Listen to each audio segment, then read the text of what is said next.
Welcome to the High Value Customer Podcast, the show for business leaders to learn how to attract and retain high value customers. This week's guest is Ramesh from Vizru, based in San Jose, aka Silicon Valley in the US of A. Vizru helps large enterprises in the finance, automotive, and insurance sectors to build and automate their processes within weeks. They provide a zero-code development platform to build full-stack systems. They also provide their own DevOps manager to deploy and manage the software on any cloud. Thanks for joining us today. How are you doing today? I'm doing very well. Thanks for having me here. So let's kick things off. Could you give us a bit of your backstory? Let me know how you've got to where you've got to in your career to date.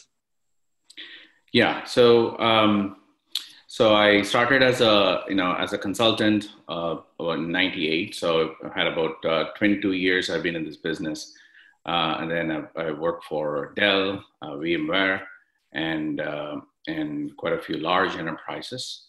And my background is in virtualization, AI, and security space, and we saw in 2015. We saw a major opportunity where things are actually getting disrupted because there is more and more endpoints were coming into the field. So with my background, I thought there is a great opportunity to provide enterprises a new way of looking at automation, where they can bring the total cost of ownership by 75%, and be able to innovate very quickly. So I think now with post-COVID, things seems to have really accelerated this need. So we are in a fantastic position. So talk to me a little bit about your ideal customer. Who would you describe as a sort of 10 out of 10 kind of company that if they come knocking on your door, you'd love to work with them and they would love to work with you? So our customer base today are incumbents, very large enterprises, such as the largest insurance company in the world, some of the largest banks around the world, and we work with companies across 3 continents today. And so, why this really is critical for those companies to innovate is, number one, they have massive legacy systems and processes that they are actually struggling to reinvent themselves. And with the new players coming in, the new insurance companies coming in, new automotive new way of doing in the automotive industry, as well as in the banking sector, everybody is eating each other's lunch, and these incumbents are finding it extremely difficult to compete with them. So they're considered like the dinosaurs. So we actually said, what if we can give you a capability over your existing, existing IT infrastructure? That's mainframes. It can be as old as mainframes. However, give you the next generation automation tools on top of it. Now, the new ideas came about, and some of our customers actually gave this idea. They said, well, then we can be a startup within. And so we have most of our company customers today are very large enterprises. Some of them are 120-year-old companies. Now they have become small startups incubating new ideas to compete with startups in the market. So our ideal customer are large enterprises, incumbents that have massive assets, but they don't know where to go next. So we do that extremely well, and we allow them to transform themselves and start thinking about themselves as startups that they can actually compete with smaller players. So when you first started the company, was you super clear on what your ideal customer was, or has it evolved over the time that you've been in business? So I think first, to answer the question, I think we knew exactly what we wanted to develop within the industry. We knew the problem. One of the, there are 3 fundamental problems today. One, there's a non-standard way of building things. There's so many applications, so many system integrators, and it just keeps dragging on as far as development is concerned. So this non-standardized way of development has been one of the biggest challenges for companies. So we wanted to actually destroy that model completely. We want to shatter that problem first. So this is where the zero code, Lego-like, block by block capability gave them the standards that they needed. So that was the first thing that we wanted to deliver. So because of that, we knew who we wanted to target. Because by that nature, you already eliminated, at first, in the first phase, we wanted to only focus on large enterprises, high value customers, rather than small SMEs, where the SMEs don't really have these challenges. So to answer your question, yes, we knew right from the start who we wanted to actually focus on.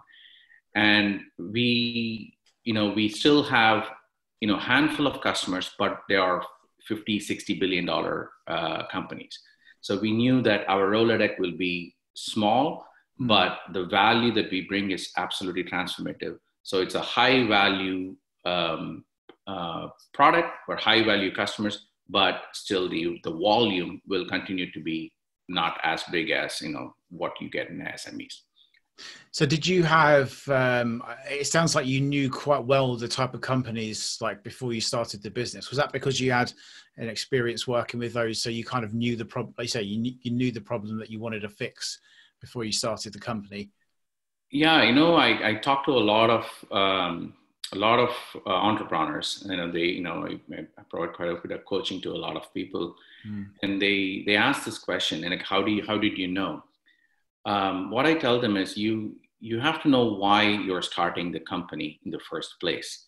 If you're just saying, oh, I'm going to be Uber of this, I'm just going to be an Airbnb of this, right? Then you actually don't understand why you are starting the company. And second, we should always know, are we a technology tuck-in we're developing, or are we actually building a company? They're two different things. So anybody can have an idea and you can run it as a hobby and then move on. But running a company is very different. So I'm sorry, I forgot the question that you asked. I think the question was, I suppose it was more of a statement that, do you agree? I said it sounded like you were quite familiar with the type of companies that you saw as your ideal customer and what their problem was because you'd worked with them prior to starting your company. Yes. So I think that's where I think I encourage even the startups to actually know who your target audience first. You can pivot the idea later, but yes. So for us, we knew exactly who we wanted to go after. Right in the day one, I told my team we are only focusing on Dell and Cisco's and BNP Paribas and all these large enterprises first. So we knew who we wanted to focus, who we wanted to cater to, who we wanted to serve, and then the ideas kind of evolve from there. But if you keep moving the variables in the equation, too many variables, then you're going to confuse yourself. So talk to me a little bit about what you think the future of these companies look like. What would you say the trends that they need to be looking out for over the next, 5 to 10 years, like say the Dells and the Cisco's of this world. But what do you think they're going to be doing, or what do they need to be doing over the next 5 to 10 years? Well, I think, the cliche would be, AI systems and things are changing, the blah, blah, all that stuff. But the reality, I think, is the reason these large companies are going to go through a huge, set of challenges for sure in the next few years is that the solutions that they are providing are extremely cookie cutter. So there is no, they lack the capability today to understand the local audience. There is no community aspect of it. It's very cut and dry on services, and just say, oh, everybody is doing chat, let's just enable a chat bot, right? That's not how it works, right? Insurance industry is more empathetic. It has to be more understanding the problem because you're reaching out to them naturally for a compelling event that has happened. So that's the future. I think the future for these large enterprises is understanding the local community and vernacular aspects of it, localization of solutions, and that's where the intelligence really come in. And the AI systems still are, the human mind, what I realized, and we have full-fledged ML studio within our system, but we develop, what I'm understanding is the human mind is significantly more intelligent, and it evolves very quickly, understanding which one's a bot, which one's an ML. So our human mind, the consumers, are very intelligent to compartmentalize. Okay, this is nonsense. It's just an AI system that's just kind of figuring out something. Mm-hmm. So the point being, there is no substitute in really understanding the people, understanding the consumers, and working closely with the consumers and building together and growing as a community. That's much more important than trying to build just blind automated solutions that just sounds like bots. Mm-hmm. So that's where the real value proposition is going to come in for these large enterprises. And post-COVID, we're going to see that. We're going to see this as a major challenge. I'd be interested to know what you think about how transparent these companies need to be about what's automated and what's not. I'll give you a very small example. Like, I recently added that I'm hosting a podcast on my LinkedIn profile. So it pips out a thing to say, Chris has got a new job as a podcaster. And straight away, this one guy who's like a LinkedIn guru trainer type bloke sends me this automated message that says, congratulations on your new job. Perhaps I could help you to utilize your LinkedIn profile better.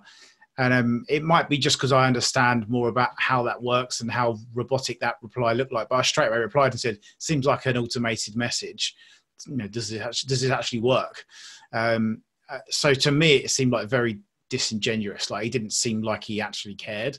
To me, it was very obvious that it was a bot. So how do you feel like the companies need to deal with, like, whether they're transparent about whether it's a human or whether it's a bot? Do you think that matters or not? Oh, that matters a lot. In fact, what's happening now is I think companies are trying to convert the last mile, which is being able to communicate with the consumers. They're switching that to bot. Trust me, that's just not going to work. And as you mentioned, we hear this a lot. When that happens, the trust that they have, the consumers having trust with the company, goes away. There is a sense of indifference that they feel with these companies when they say, "Oh, I'm very sorry for your loss. Here's what it is, blah, blah, blah." And the rest of the stuff is extremely scripted, right? Somebody will be reaching out to you on this date, right? So people are actually turned off by it. And the next generation of consumers in a workforce, next to 60% of the next generation workforce are millennials at the end of the day. So everything is new, right? They prefer, they are very aware of their surroundings. And they're smart enough to know most of it is going to be automated.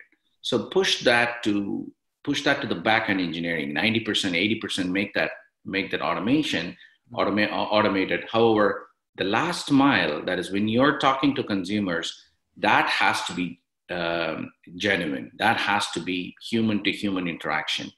And there is a big need for that as well. There is a social need as well, where people will eventually get frustrated that, take South Africa or even India or even the US, actually, the unemployment is so high. And yet on the flip side, you have bots talking to the people who don't have jobs in the first place. So think about, it's not, it's just very logical. How will people really react to it? It's like, hey, I'm at home, I'm filing for unemployment, but I'm talking to a bot. So it just makes no sense, right? So these are all very, people have to have a very grounded conversation about it without really immediately getting into, oh, I'm actually a no code, zero code, full stack cloud application that enables, even people start to sound like machines at that point. Mm-hmm. So companies, large enterprises, have to really come down and really talk in a more human way to understand exactly what's going on. And it is extremely important in the next 5 years because unemployment is going to spike. And it is at that point the companies have to be more empathetic towards what's really happening. And I had a personal example, with one of our customers is exactly that, where they were filing invoices with one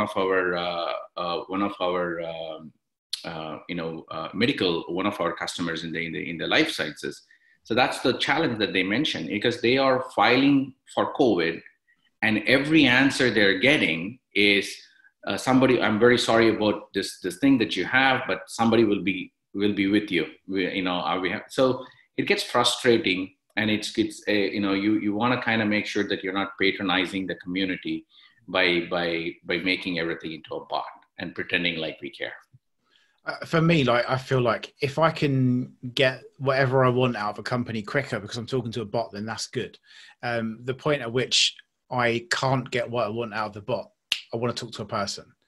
If they've got a stock answer or a stock way of helping me, and I can get there in a few seconds by clicking on some stuff and whatever, that to me is okay. But as soon as I'm trying to do something that the bot hasn't already got an answer for, and they just fail basically. So that's to me when I feel like I need to get through to a person. So talk to me a little bit about how your business fits in with that future. Like what are the things that you're doing to help enable that future to come true for your ideal customers?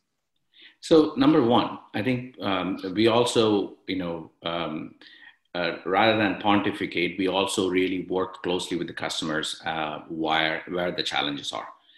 First one is data sovereignty. Believe it or not, data is a huge deal today, and TikTok is a fantastic example. The reason we become very mechanical and everything kind of points to that one aspect of it, which is data. We just look at things as data. So who controls the data becomes an important thing. If the data sovereignty exists within the enterprises, if they hold the data, if they manage, if they build predictive analytics around their data, around their own customers, that's different. That allows them to give a lot more flexibility because they understand their customers better.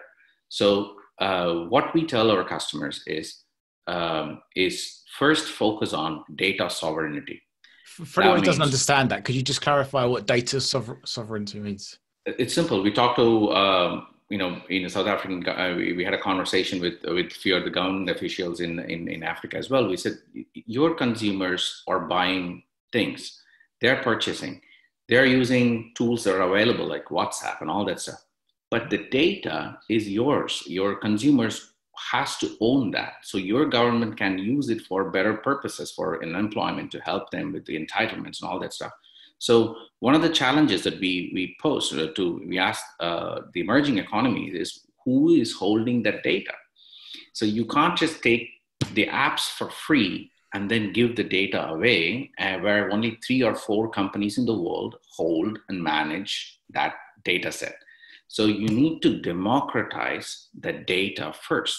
So we are a huge proponent, because I come from that world. I believe that technology and data must be democratized, and that's this is how the whole concept really came about. We wanted to democratize. So when we explain to our customers is, when you're building new solution, first and foremost, we ensure that you don't host it in one place, that we host in one place and on one cloud, and it's Amazon or Azure, and that's about it, and it's going to be in one place. Rather, right away we start off by saying you can actually deploy it anywhere that you choose, and you can move it around anytime, and then the data set that you actually collect actually belongs to you.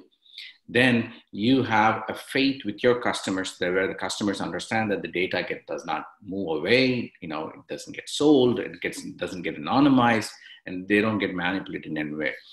And that's the starting point. So we talk to our customers, and the first way we tackle this is give the sovereignty, data sovereignty, which is where the data is held. That's important.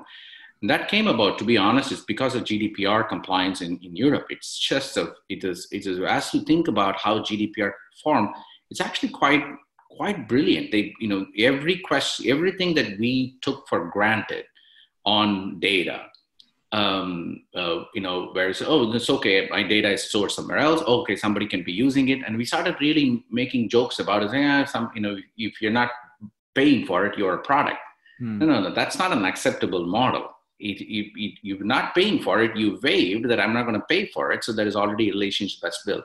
So GDPR actually questioned this foundation principles that we agreed for 20 years when the technology revolution came about. So now they're questioning it, challenging these things. So we actually, one of the first companies actually became GDPR compliant, not because we tried, simply because that's what our DNA was. So we give them ability and then say, I want to wipe out my transaction after it's done? We said, yeah, we don't care, because that's not an asset. So every other company started looking at the data that I can take as my asset. No. Automation is the asset. The data belongs to the consumer. So the data belongs to whoever runs it. So they should have full control over what they want to do with the data. So if we build that first, then the trust is built. And we see this. Every customer, consumer, that I talk to, we work with most conservative customers are European customers because of the data sovereignty concerns that they have. And we seem to build this relationship, trust with them. And so that's the most important thing. Post-COVID, the freedom to control your data is going to be critical. I mean, TikTok is and then the Fortnite, all that stuff is nothing but an indication that companies are giving apps for free and naturally hooking people up, and then trying to figure out how to slice and dice that same data in whichever way. People have to be aware of what's going on, and we have to understand collectively that data cannot be compromised the way it's being compromised today. Talk to me a little bit about the ROI of somebody investing in working with you in your platform and tools. Like, how would they quantify the value that they get in return for working with you? So I quantify it in a very simple way. I was talking to our CEO. So one of the company CEO, he mentioned, yeah, I can actually bring an external system integrator. So they're challenging us naturally, system integrators, or I can just put it on Salesforce or other systems and get it up and running very quickly. What's the value? So basically I tell them, if you build, let's say you are an insurance provider, you provide insurance for 40, 50 years now, 50, 60 years. You've been an insurance company for 60 years. Now, in 6 months, if you turn yourself into a technology company that happens to sell insurance, if you change it, if you provide the same capability, same revenue, if you run through the technology platform, your valuation is 15x for the revenue that you sent through the technology platform. Your valuation, let's say you just did $1 million revenue, same revenue, you just sent it through this new technology platform you built. That 1 million becomes a 15 million in your valuation in your books. This is the fundamental difference about just automating it through like an IT system that you're automating that you've been doing for 20 years, rather than innovating within your environment. So what this means is, so they did the math. It says, well, we do $200 million. Think about it. That is a massive leverage that you have, 15x that you can actually talk to some of the largest lenders and equity firms. That is the value. You turn your company into a $15, $20 billion company from just being a $3 billion company asset. So this is like, this was a defining moment for him to actually convert. So they just jumped. Since then, they're building, new services on top very quickly.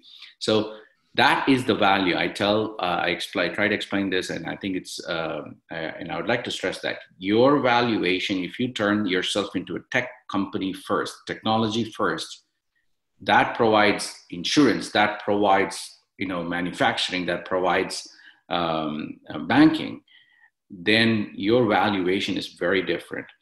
And this allows them to now build new services to your customers, engage your customers in a new way that you've never engaged before. And we've opened up new revenue streams that these companies have not seen over 60 years since their inception. For the first time, we are actually providing new ways of opening new revenue streams and revenue models for them. I'm sure you've learned a lot of lessons while you've been running your business. If you was fortunate enough to have a meeting with a younger Ramesh, what would the advice that you would give yourself that would help you on the journey that you've been on? Number one, never underestimate the speed in which the technology is evolving. I mean, it's insanely fast, and it is changing. And so first, the technology evolution, when I started, it was happening every 9 months. Now it's happening every 3 months. So do not underestimate how fast the technology evolves. And number two, I would say, don't try to make quick bucks. So that's the most important thing. Don't get distracted by, oh, this guy just raised $300 million. Or that guy just went IPO making $3 billion. No, there is always a reason. The person probably is well connected.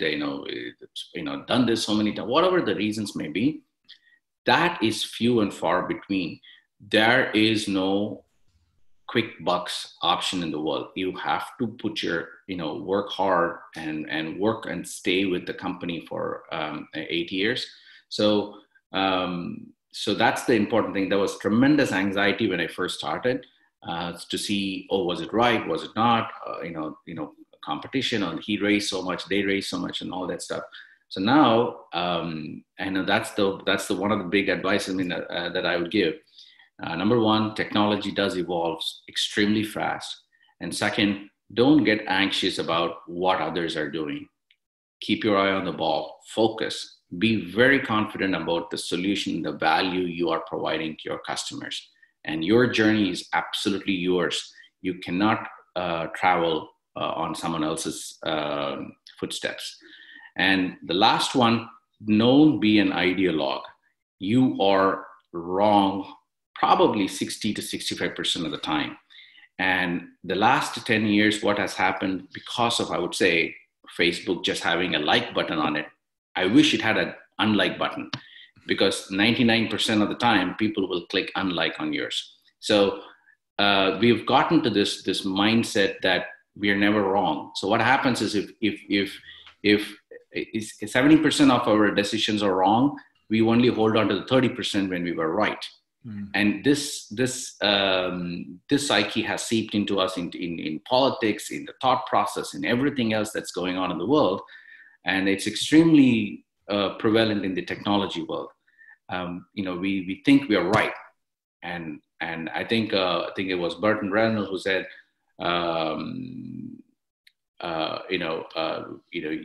fools and fanatics are always sure of themselves, but the smart ones are always in self-doubt. And it's actually a very wise saying, always be in self-doubt. That would be my third advice that I'll give myself. Some wise words there. Talk to me a bit about what you think the plans for the future of your business are. Like, what does the next kind of few years look like for you? What are you looking to try and achieve? So same thing.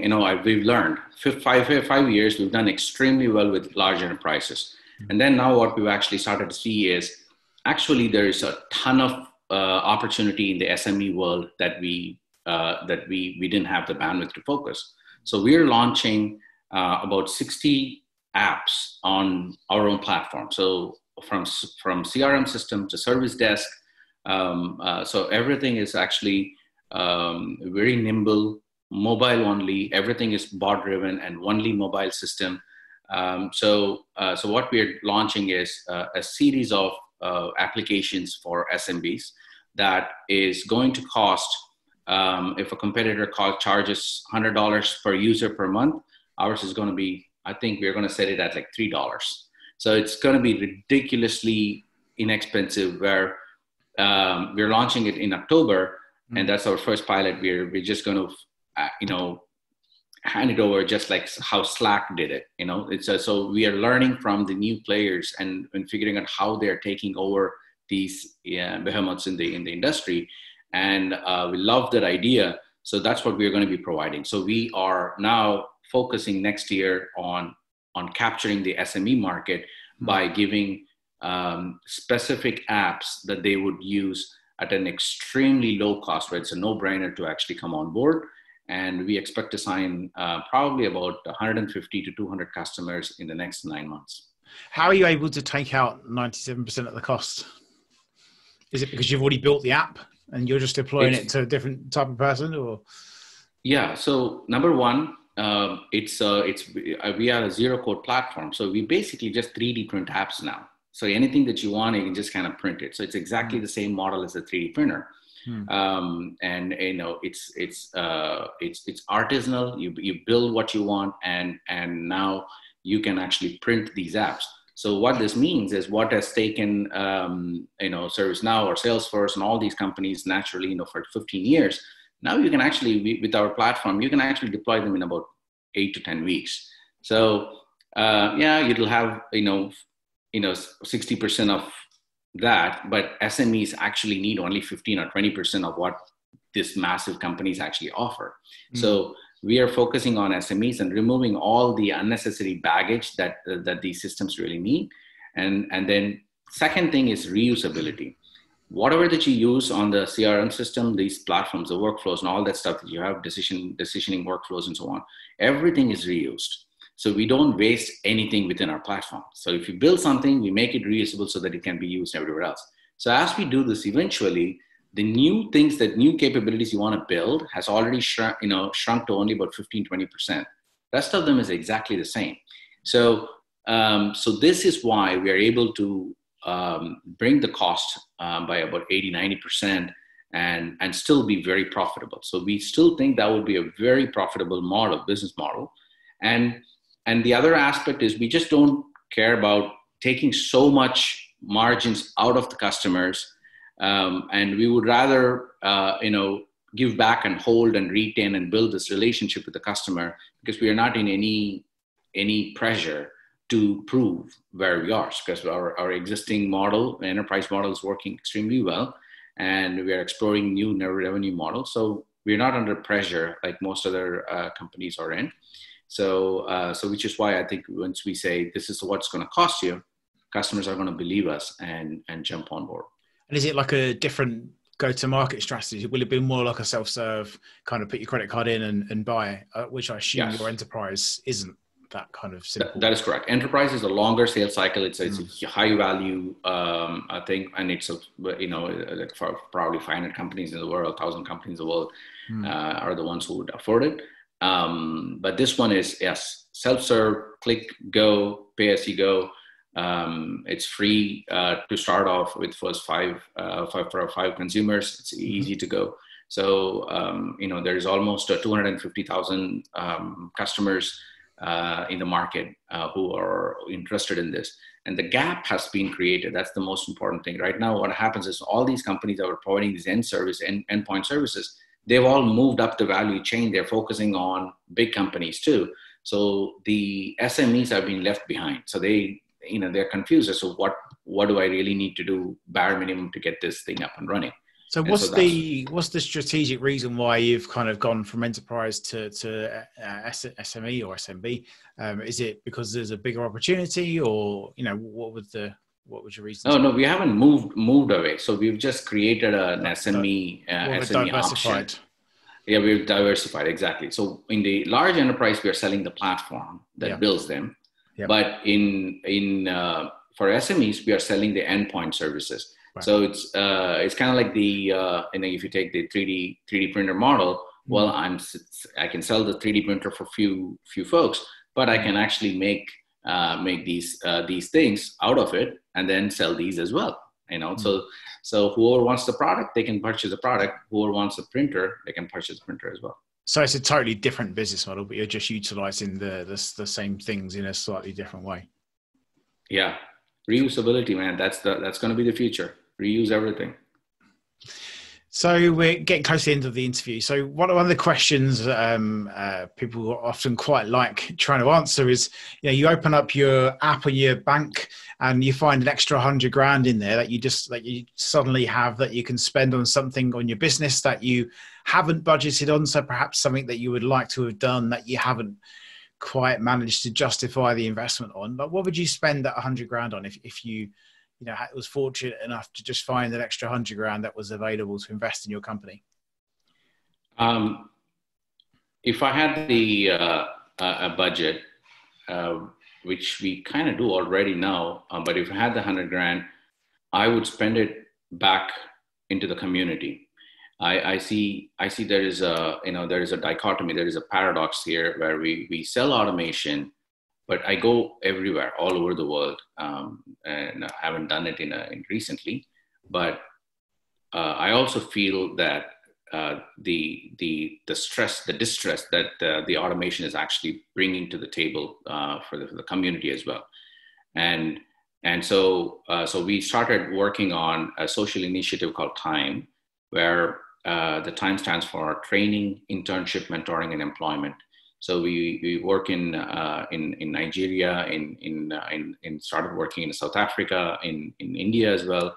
So what we're actually seeing is this, automation seems to be really taking over the lower hanging fruits, the lower end of the job where the employment is extremely important there. So the bots can take these utility capabilities very quickly, and these automation systems can take that. But complex ones, even the systems will struggle to actually do it, like the high intellect systems. So we are starting to see there is a challenge there. We need to address this within the community. So if I had the $100,000, I will invest it back into the community to understand how do we really tap into the assets, the intellect of all the marginalized students who are out there, who are believe me, they are incredibly brilliant. We've opened up 2 sessions in Nigeria. They are there. They can build new systems overnight. They just like, okay, now tell me what else I have. What takes us 6 to 8 months here to do the training, it takes us 2 sessions. They're out on top of it. So I feel that there is so much brain power, brain capacity in the world, that we should use that as the asset first before I can invest in ML and AI and all that stuff. They will never get to the speed and the capacity, the capability of the human mind. So I feel like we're wasting incredible amount of CPU power that humans really have. And that is what I will focus on. If I had $100,000, I would put it back into our community. Wherever we work, we like to work with the local students, local talents, and work with them. So we've already committed 40% of our revenue that we get from Africa back into empowering the students locally, and it works great. I would hate to be another massive conglomerate that sits in one place. It's a mothership that just kind of drains the economy from individual countries. Rather, I would say, let's make it a win-win. We put the money back into the economy and decentralize the development process and democratize this innovation within every region. So every penny that if I get something free, I would put it back. And even otherwise, we've already committed 40% of our PSO revenues back into doing that. And we strongly believe in this going forward. I think it's very admirable. I mean, it's a huge amount of your revenue to be using it in that way. Salesforce to be doing like the 1% or whatever.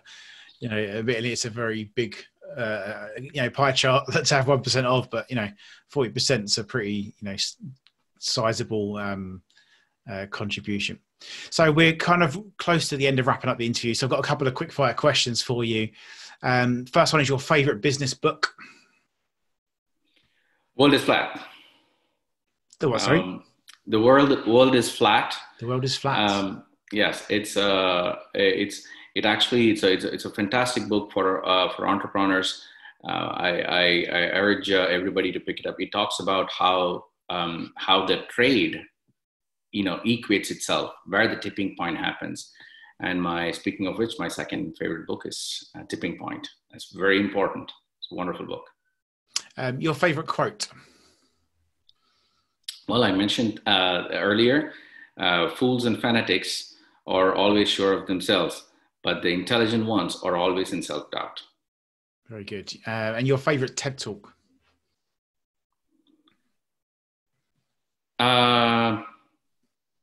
Interesting. Okay. My favorite TED Talk is by far, I don't remember the person, but the gentleman actually works for Samsung now. He actually built how you could use your physical objects and be able to control digital systems. I think the potential was phenomenal because that creates a frugal engineering capability. And I forgot his name, but he works for Samsung now. But unfortunately, he went into building smartphones back again. But so much promise this young kid had. So favorite tech talk was that. I wish I could remember the topic, but that was like that blew my mind. I'm sure if someone Googles it, they'll probably be able to figure it out. Who's inspired you the most in your business? My father. He's my role model, friend, philosopher, and guide. I think there's nothing like it because you get free advice and bitter pills and no strings attached. Who would you love to have as a mentor in your business? So someone dead or alive, if you could have anyone in the world to kind of call on for advice, who would that person be? Carl Sagan. It's because it's easy to visualize something that we see, but something to be able to visualize that's something that you cannot feel and you can only experience, and be able to articulate back to the audience as to what that really looks like. The astrophysics, the cosmology, the mysteries of the world, because life, it needs to put things into perspective for us all the time. That making money, is not the criteria. Money just constantly moves. It's called currency because its value is only when it's current. Mm. And so, for some reason, past 20, 30 years, I think we've just gotten so fixated by, okay, this guy just made $100 billion. This one guy just made $200 billion. Who cares? He's going to live another 30 years and that's about it. So Carl Sagan, kind of puts the mysteries of the cosmology and then puts in a perspective as to where we belong. So I would love to keep pinging Carl Sagan and Richard Feynman to learn more about the world. And that would allow us to build, I would say, more humanistic systems going forward rather than the selfish systems that we're building today. So the last question I've got is there anything that you'd like to share with our audience that I haven't already asked you, or perhaps just summarize something that you think is important from our interview? Well, only one thing. I'm telling you, this COVID is transformative. So what that means is I encourage students, I encourage marginalized students especially, do not think that the status quo is the way to go. That's not true anymore. What's being considered a weak has become the strength. So kids with disabilities, they can build the next generation systems much faster than they actually think, because those that were used, those archaic tools that are being used to develop is gone. it's a new world out there. So every one of them have the capacity and power to really transform. And so anybody who wants to learn, we're happy to hand over our entire platform, Education Edition, for free to learn. And we do this all the time. So that's the most important thing. I think there are barriers that are being created that are not real. The cheaper the software becomes, easier it becomes, the barriers gets higher and higher, because that's how the moats are created. Those barriers are not real. They're not physical. They're just mental. It's conditioned. So everyone have the ability to transform, and everybody should become an entrepreneur in their life and fail. It doesn't work, no problem. Become an entrepreneur and fail. So that would be my advice. Brilliant. So if somebody would like to get in touch with you, either to take you up on the offer of free access to your platform or for any other reason, what's the best way of getting in touch with you? So you can reach us. We will share our information. You can reach our coordinator. Her name is Raven, Raeven @vizru.com. You can also reach us at community@vizru.com. And then all our information are on the website as well. And what's the website? It's vizru.com, vizru.com. Lovely. Well, it's been very interesting to talk to you today, and hopefully we'll get to catch up again soon. That's great. Thanks a lot. Hey, thanks for your time.